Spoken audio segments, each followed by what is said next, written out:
Sam Elliott n'a jamais été du genre à parler pour ne rien dire. Quand il ouvre la bouche, c'est parce que les mots ont attendu des décennies derrière ses dents, qu'ils ont pris le goût de la poussière, du cuir usé et du café noir brûlé dans une gamelle sur un feu de camp. Ils ont mûri comme du whisky dans un tonneau oublié sous une véranda, ils sont devenus âpres, brûlants, impossibles à avaler sans grimacer. À 80 ans, il a décidé qu'il n'avait plus le temps de faire semblant, plus le temps de sourire quand on lui sert du plastique peint en cuir, plus le temps de hocher la tête quand on lui parle de réinvention du western. Il a rangé la politesse dans la poche arrière de son jean, à côté du vieux canif Buck qu'il trimballe depuis ses 13 ans, celui avec lequel il a taillé sa première bride, celui qui a encore un peu de sang séché de veau sous la lame. Et il a sorti la liste. Une liste qu'il n'a jamais écrite nulle part, pas même sur un coin de paquet de cigarettes ou au dos d'une facture d'électricité. Une liste qu'il porte gravée quelque part entre le cœur et la gorge, là où les souvenirs font mal quand on respire trop fort. Sinon, 6 hommes qui, à ses yeux, ont sali quelque chose de plus grand qu'eux. Pas juste le métier. Pas juste l'Ouest. Quelque chose qui ressemble à une religion sans église et sans livre saint. Le code des hommes qui n'ont pas besoin de prouver qu'ils sont des hommes, qui n'ont pas besoin de parler fort pour qu'on les entende jusqu'au fond des canyons, qui n'ont pas besoin de poser pour les caméras pour qu'on se souvienne 200 ans après leur mort. Le premier s'appelle Kevin Costner. Tout a commencé en 1993, dans la fournaise d'un plateau de l'Arizona où on tournait Tombstone. Le soleil tapait si fort que le maquillage coulait comme du beurre sur une poêle, que les faux revolvers devenaient brûlants au toucher, que les chevaux eux-mêmes semblaient regretter d'être là. Sam avait signé pour Virgil Earp, le frère aîné, solide, droit dans ses bottes, le genre d'homme qui parle peu et qui tire juste. Il était chez lui. Il sentait l'odeur de la poussière rouge qui collait à la sueur, il entendait le cuir craquer quand il s'asseyait, il voyait les ombres longues des saguaros comme au temps où il gardait vraiment le bétail. Et puis un matin, la nouvelle tombe comme un coup de tonnerre dans un ciel sans nuages. Kevin Costner, qui devait incarner Wyatt, plaque le film. Pas d'accident, pas de décès dans la famille, pas même une meilleure offre ailleurs. Non. Il veut faire son propre Wyatt Earp. Plus grand. Plus cher. Plus hollywoodien. Il part avec l'argent, avec l'idée, avec la gloire potentielle. Il laisse Kurt Russell ramasser les miettes et les autres dans la poussière, littéralement. Sam n'a rien dit ce jour-là. Il a juste regardé l'horizon, là où le désert devient flou à cause de la chaleur, il a craché par terre, longuement, comme on crache un morceau de tabac trop amer, et il a serré la mâchoire si fort qu'un assistant a cru entendre un craquement, comme une branche sèche qui se brise sous une botte. Mais la phrase a circulé dans toutes les caravanes, murmurée comme une malédiction autour des feux de camp improvisés le soir, il a eu peur de se salir les bottes avec nous. 30 ans plus tard, quand Yellowstone devient le phénomène que tout le monde regarde, quand les réseaux sociaux se remplissent de photos de gens en chemise à carreaux qui n'ont jamais touché une vache de leur vie, on appelle samedi. On lui propose un rôle. Pas n'importe lequel. Un caméo de 3 jours qui paierait plus que la moitié de ses films des années 70 réunis, plus que Lifeguard, plus que The Legacy, plus que tout ce qu'il a tourné avant d'avoir 50 ans. Il lit le script. Il regarde les 2 premières saisons jusqu'au bout, par respect pour le métier. Il rappelle. Une seule phrase, sèche comme un coup de fusil dans la neige, c'est un soap-opéra avec un chapeau de cow-boy. Merci, mais non. Et il raccroche. Pas de « je réfléchis », pas de « rappelez-moi », pas de négociation. Clic, fin de l'histoire. Parce que Sam Elliott n'est pas né avec une cuillère en argent dans la bouche à Compton ou à Linwood.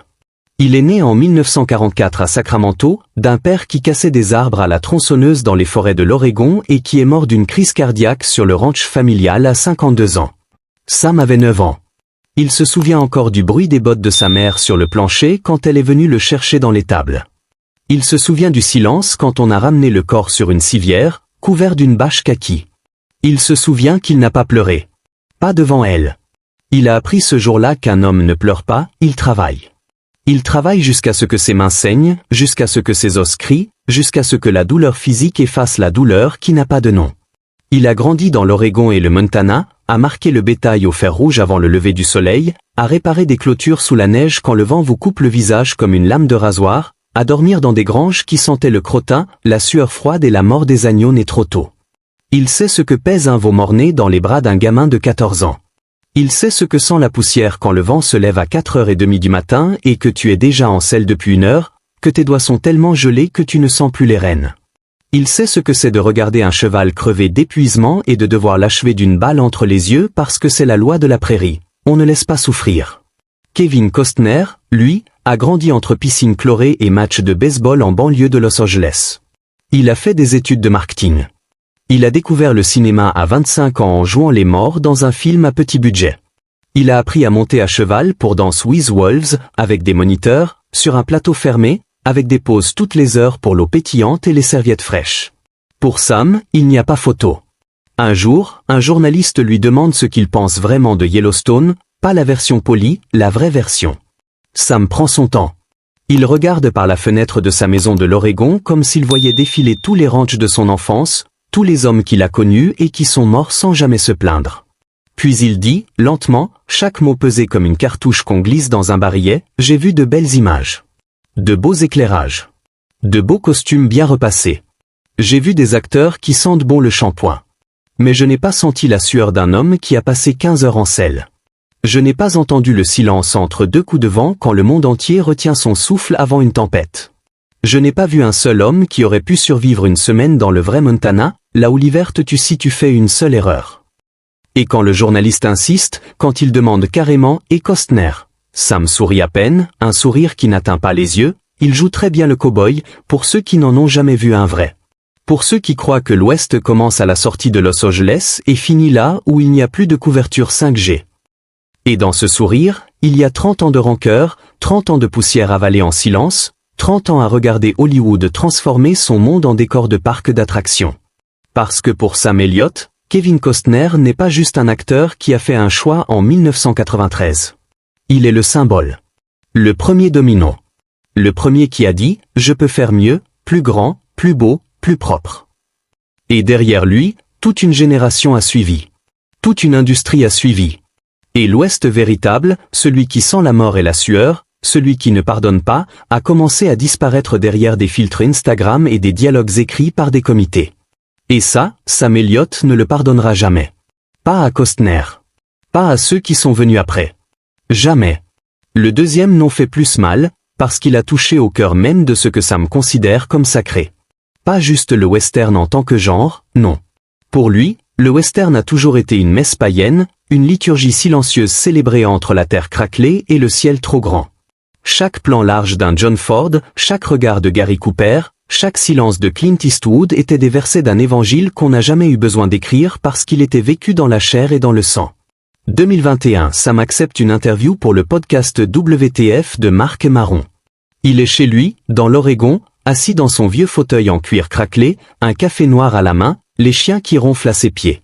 On pense qu'il va parler de The Big Lebowski, de sa voix, de ses rôles cultes, peut-être de sa femme Katharine Ross qu'il aime depuis 40 ans sans jamais en faire des tonnes. Et puis Maron, presque par hasard, mentionne The Power of the Dog. 12 nominations aux Oscars. Benedict Cumberbatch en rancher torturé du Montana des années 20. Jane Campion aux commandes. Le film que tout le monde encense. Il y a un silence. Un très long silence. Le genre de silence qui fait comprendre à Maron qu'il vient de poser le pied sur une mine. Et puis ça me parle. Pas fort. Jamais fort. Mais chaque mot tombe comme une balle en plomb dans un puits sans fond, avec ce petit écho qui met une éternité à revenir. Qu'est-ce qu'un type comme ça fout dans un film de cow-boy ? Il marque une pause, le temps de boire une gorgée de café, le temps de laisser la phrase faire son chemin. Ce mec-là, il sort d'une école privée anglaise, il a été à Harrow, il parle comme s'il récitait du Shakespeare dans une étable, il marche comme s'il avait peur de salir ses chaussures en cuir italien. Il porte le chapeau comme une couronne, pas comme un outil. Il regarde les vaches comme s'il allait les inviter à prendre le thé. C'est quoi ce bordel ? Il continue. Il ne crie pas, il dissèque. Il parle du plan où Cumberbatch tresse une corde, moi j'ai tressé des cordes à 14 ans. Ça te brûle les mains. Ça sent le cuir cru et le sang. Lui, il le fait comme si c'était une chorégraphie. Il parle des scènes de nudité, des allusions homosexuelles qu'il trouve chic, trop propres, trop esthétiques. L'Ouest n'était pas chic. L'Ouest puait la sueur, la merde de cheval, la solitude qui te ronge les os. Il dit que Jane Campion a fait un très beau film. Très beau. Très intelligent. Très propre. Mais ce n'est pas mon Ouest. Ce n'est pas l'Ouest. C'est une peinture. Une très belle peinture accrochée dans un musée de Soho. Le lendemain, Internet explose. Littéralement. Les réseaux sociaux le crucifient en direct. On l'accuse d'homophobie parce qu'il a parlé des allusions gays comme d'un « statement politique ». On l'accuse de xénophobie parce qu'il a dit qu'un Anglais n'avait rien à faire dans un choral. On l'accuse de misogynie parce qu'il a osé critiquer une réalisatrice néo-zélandaise.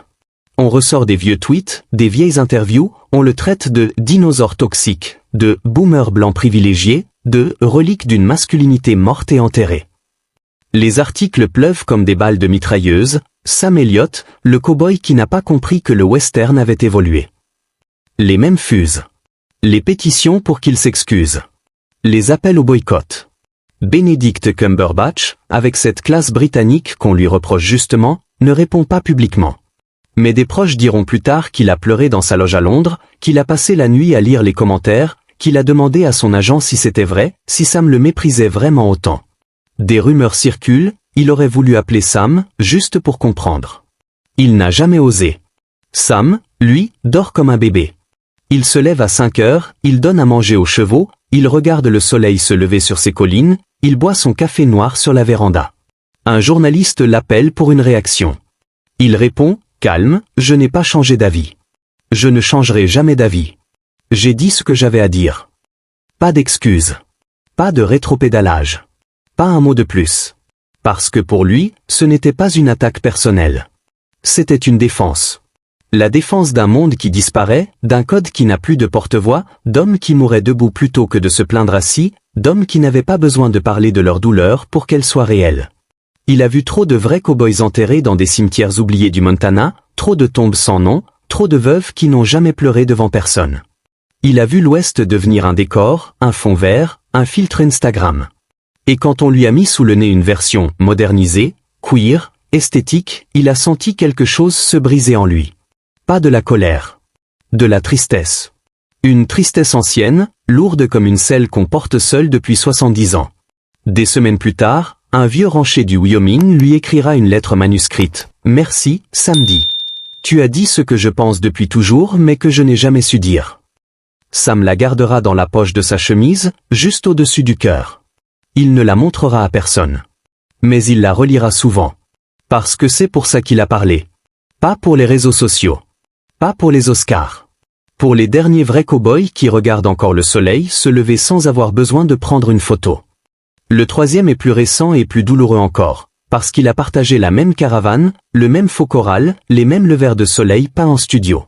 4 saisons.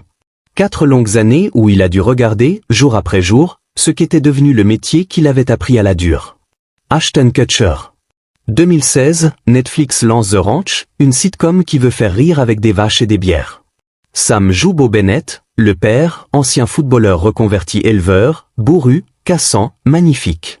Ashton joue Colt, le fils prodigue, beau gosse un peu benet qui revient au ranch après avoir raté sa carrière pro.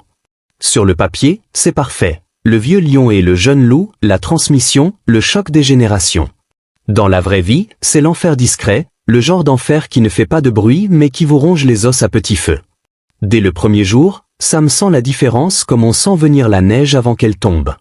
Ashton arrive avec une équipe de 12 personnes, manager, coach acting, nutritionniste, community manager, photographe, 2 assistants qui ne le lâchent pas d'une semelle. Il a un téléphone greffé à la main. Il live-tweet entre chaque prise. Poste des stories avec des filtres de cheval et des hashtags #ranchlife, #livingthedream, #cowboyvib. Il fait des blagues devant la caméra et dès que le réalisateur crie « Coupé », il court vérifier combien de likes il a récolté. Ça m'arrive seul. Toujours. Dans son vieux pick-up Ford rouge délavé qui a plus de kilomètres que la moitié de l'équipe a d'années de vie. Il porte le même chapeau depuis 10 ans, le même jean déchiré aux genoux, les mêmes bottes éculées qui ont vraiment marché dans la merde. Il se gare, il prend son thermos de café noir qu'il remplit lui-même dans la cuisine du studio, et il s'assoit sur une caisse sans dire bonjour à personne. Il n'a pas besoin qu'on lui dise où est sa place. Il la connaît. Entre 2 prises, Ashton s'approche, tout sourire californien, dents blanches, peau bronzée même en intérieur.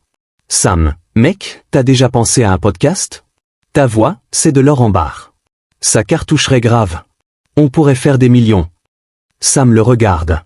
Longtemps. Sans sourire. Ses yeux bleus, usés par le soleil, passe au travers du gamin comme s'il n'existait pas vraiment.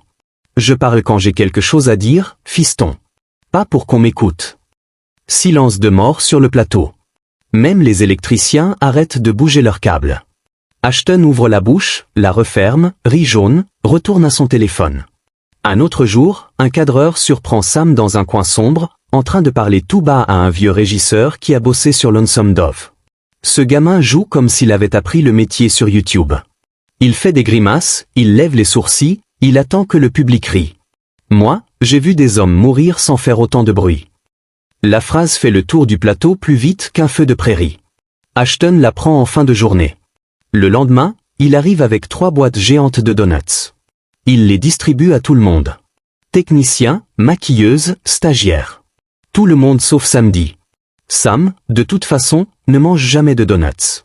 Il mange des œufs durs qu'il fait cuire lui-même dans sa caravane et du bœuf séché qu'il coupe au couteau. Mais le message est limpide. C'est la guerre froide version sitcom. Ils tourneront 4 saisons comme ça.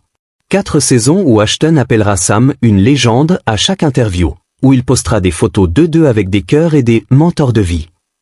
4 saisons où Sam ne parlera jamais d'Ashton. Jamais. Pas un mot. Même pas quand un journaliste lui tend la perche. Et Ashton, il est comment sur le plateau? Sam regarde l'horizon, tire sur sa cigarette, et répond seulement, il fait le job. Point final. Pour Sam, ce n'était pas juste un clash d'ego.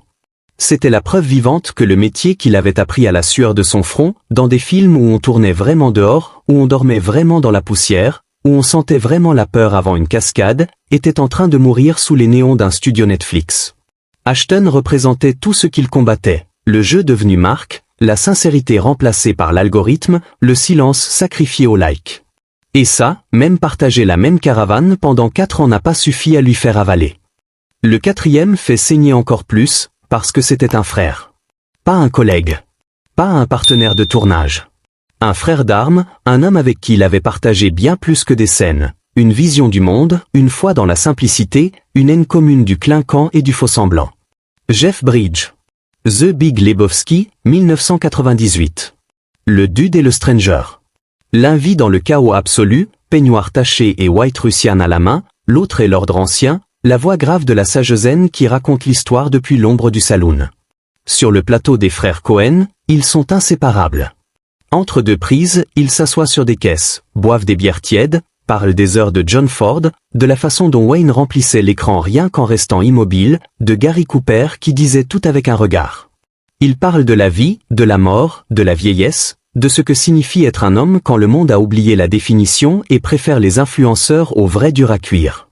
Ils se jurent, un soir, un peu ivres, un peu émus, de ne jamais vendre leur âme, de ne jamais devenir ces acteurs qui font la une parce qu'ils ont une opinion à la mode. Et pendant longtemps, ça tient. Ils s'appellent pour Noël. Ils s'envoient des cartes postales. Ils se marrent au téléphone en imitant les dialogues du film. Et puis Jeff gagne l'Oscar pour Crazy Hat en 2010. Et quelque chose se casse. Lentement. Insidieusement. Jeff commence à faire les couvertures de Vanity Fair en chemise ouverte et collier de perles. Il parle politique sur tous les plateaux. Il pose avec des pancartes écologistes sur les tapis rouges, souriant, détendu, propre. Il donne des interviews où il explique qu'il faut évoluer, qu'il faut ouvrir son esprit, qu'il faut accompagner le changement. Il devient l'acteur engagé, le sage d'Hollywood, le gentil géant bouddhiste qui cite le Dalai Lama entre 2 pubs pour des voitures électriques. Sam regarde ça de loin, depuis son ranch de l'Oregon, assis sur sa véranda, un café noir à la main, les chiens endormis à ses pieds. Il ne dit rien. Mais il sent la distance grandir, comme une fissure dans la glace d'un lac en hiver. Un jour, un ami commun organise un dîner dans un restaurant de Los Angeles. Ils sont tous les 2 invités. Ils se serrent la main. Froidement. Leurs mains restent une seconde de trop l'une dans l'autre, comme si elles cherchaient encore l'ancienne chaleur. Jeff dit, avec son sourire de dude fatigué, « Ça va, vieux ?» Sam répond, la voix basse, « Ça va. Et toi, tu vas bien dans ton nouveau monde ?» Jeff rit, mais ses yeux ne rient pas. Il y a un silence. Un de ces silences qui durent trop longtemps et qui disent tout. Ils mangent à la même table, mais à des kilomètres l'un de l'autre. Ils ne se parleront plus jamais. Ils ne se croiseront plus jamais dans les festivals. Le dude et le stranger ne prendront plus jamais une bière ensemble. L'amitié s'est éteinte sans bruit, sans dispute, sans éclat, comme un feu de camp qu'on oublie d'alimenter et qu'on retrouve froid au petit matin. Et ça fait plus mal que toutes les trahisons bruyantes du monde. Parce que c'était un frère. Et qu'on ne remplace jamais un frère. Le 5e est plus ancien, mais la blessure est toujours vive. Nicolas Cage. 2007 Ghost Ridé. Sam joue Carter Slade, le vieux gardien du cimetière, ancien Ghost Ridé, calme, inquiétant, silencieux. Cage joue Johnny Blaze, en mode full Cage. Cris, grimaces, yeux exorbités, énergie à décorner les bœufs. Dès le premier jour, Sam sait que ça ne collera pas. Entre deux prises, Cage vient le voir, excité comme un gamin. Sam, on devrait faire une scène où je hurle pendant 5 minutes sans couper. Ce serait dingue. Sam le fixe. Longtemps. Puis un seul mot, Cage insiste. Sam répète, plus fort, non. Le réalisateur tranche pour Cage. Sam tourne la scène. En silence. Il ne dira plus un mot à Cage du reste du tournage. Des années plus tard, on lui demande ce qu'il pense du style Cage. Il répond, calmement, c'est un feu d'artifice. Très beau. Très bruyant. Et puis plus rien. Moi, je préfère une flamme qui dure toute la nuit. Et puis il y a le dernier. Le pire. Celui qui résume tout. Jared Leto. Sam n'a jamais travaillé avec lui.